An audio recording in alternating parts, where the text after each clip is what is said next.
All right, so how important is grammar when you're actually speaking English? I mean, it's a question we've all probably thought about, you know?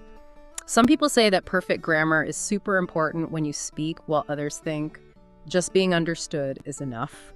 Yeah. Well, today we're going to deep dive into this and really unpack these ideas to try and find a good practical balance. That's exactly it. I think for a lot of English learners, they're trying to find that sweet spot where they can communicate clearly, but also not get totally bogged down in trying to be perfect grammatically. Right, and sometimes that can stop people from even speaking at all, which is kind of the opposite of what we want. Yeah, definitely. Think about if you said, yesterday I go to the market, instead of yesterday I went to the market, you'd probably still be understood because you used the word yesterday. Yeah, right? most likely. Yeah. People would probably be able to figure out what you meant because of the context. Right.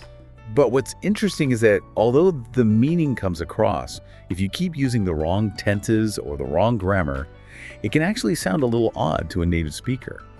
It kind of makes them focus on the way you're saying it rather than the actual message. Right, so it's not just about being understood, but also about how you come across when you're speaking. So does that mean that you should wait until your grammar is perfect before you even open your mouth?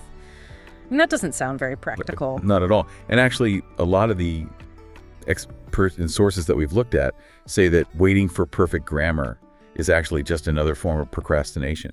You actually miss out on so much valuable speaking practice and the opportunity to just communicate. Right, it's better to get out there and start talking, right? Definitely. So speaking is important, but obviously grammar plays a role. How do these two things work together? Like if someone says she go to office every day, most people understand she goes to the office every day. So communication happened in that instance, right? Yeah, it did. Yeah. At a basic level, communication is about being understood. Yeah. But what if those mistakes were bigger, or if they happened all the time? Then it might start to get confusing for the listener. So it's not so much about those little slips here and there. It's more about avoiding patterns that actually make it hard to understand what you're trying to say. Right. So what can people actually do to improve their English while also not getting too stressed about grammar? Our sources had a few really helpful tips. Yeah, they did. The first one is to really listen to native speakers. And I don't mean trying to analyze every single grammar rule they're using, but more just absorbing the natural flow and the rhythm of how they speak. Yeah, so it's more about getting a feel for the language, right? Yeah. Rather than memorizing rules. Exactly. What about the second tip? The second tip is to practice self-correcting as you speak. So if you hear yourself make a mistake, don't panic and don't stop. Just try to gently correct yourself and keep going.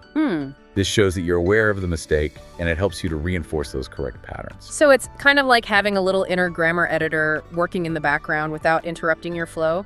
That's a good way to put it. And the third tip is to start with simpler grammatical structures. You don't have to try and build super complex sentences right from the beginning. Yeah. Just focus on getting the basics right and build your confidence from there. Then as you get more comfortable, you can start adding more complexity to your speech. Right. Baby steps. So start simple and build up. Makes sense. What about the last tip? Probably the most important tip, and this is something that a lot of learners struggle with, is to not be afraid of making mistakes. Making mistakes is a natural part of learning any language. Right. Every time you make a mistake, it's actually a chance to learn and improve. Yeah, it takes the pressure off a bit. And there's one more thing that our sources talked about, which I thought was really interesting. Yeah, it's a really small but powerful habit you can develop. And that's making sure you speak English every single day, even if it's just for 5 minutes. Right. That daily practice can have a huge impact on your fluency and your natural understanding of grammar. It's all about consistency. So after hearing all of this, what do you think about grammar? Is it overrated or is it super important when it comes to speaking English? We'd love to hear your thoughts. Yeah, definitely. And as always, we encourage you to engage with us. You can leave a comment below or send us a DM on Instagram. And you can find us at English Atmosphere Podcast. That's it. The biggest takeaway here is to just keep speaking, keep practicing, and keep putting yourself out there, and your grammar will naturally improve along with your confidence and fluency. Yeah, and this brings up one final thought for you. What small steps can you take today to make sure you're speaking English every day? Because that's how you'll see real progress. That's all for this deep dive. See you next time.